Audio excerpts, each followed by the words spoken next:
issues. Yeah. Did being raised in South Africa, did that have an influence on you?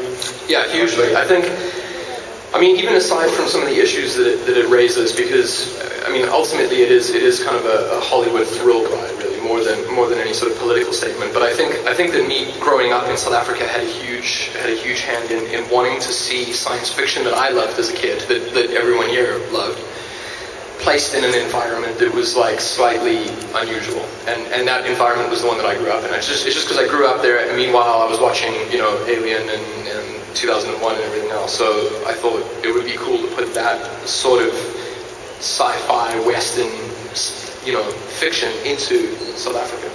So it's conceptual, it's image-based originally. I think it was just that I wanted to see it, and then because of South Africa's sort of really racially charged political background, you know, that's the natural place for the story to go, is segregation and everything else.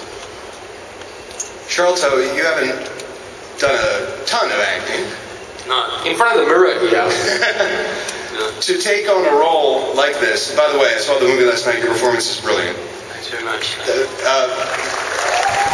You carry this film on your back, pretty much. Were you initially nervous about that at all?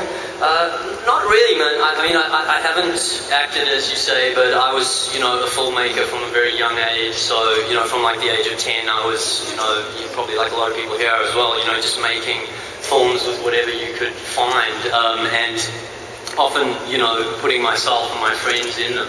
So I'd done a lot of characterization, if you will. You know, I was always a person doing accents and prank phone calls and that kind of stuff, and messing around. He's like Borat. He's like the South African Borat. Convincing my friend, I convinced one of my best friends that I was in the witness protection program. He was like a 10-year-old friend of mine, and it, like, yeah, that didn't go so well afterwards, but I did actually. So I always had that ability, and obviously knowing Neill, we actually did like a live in Joburg. It was 2005. Which I produced for him at that point. So the concept resonated with me. We had a lot in common, you know, having with a very similar emotional kind of feelings around what we'd grown up with in South Africa. So I think when it came to actually shooting it, it was a very normal situation actually. I never felt nervous or stressed or pressured.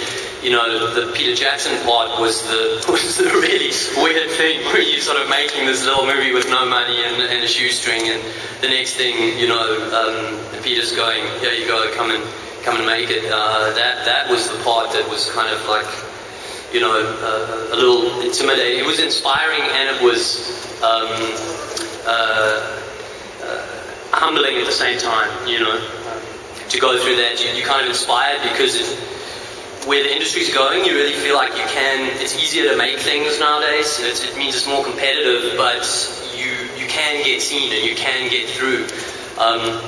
And it was humbling in the sense of just for myself, you know, as an actor, at least knowing that there was no way I could have made that situation happen. You know, like Pete was saying earlier about fate and kind of, you just kind of sticking with yourself and trusting that and flowing with life. And I feel very blessed to be here today. Are you ready to be a movie star? Dude, I don't know about that, man. Like, the whole thing is kind of weird to me, you know.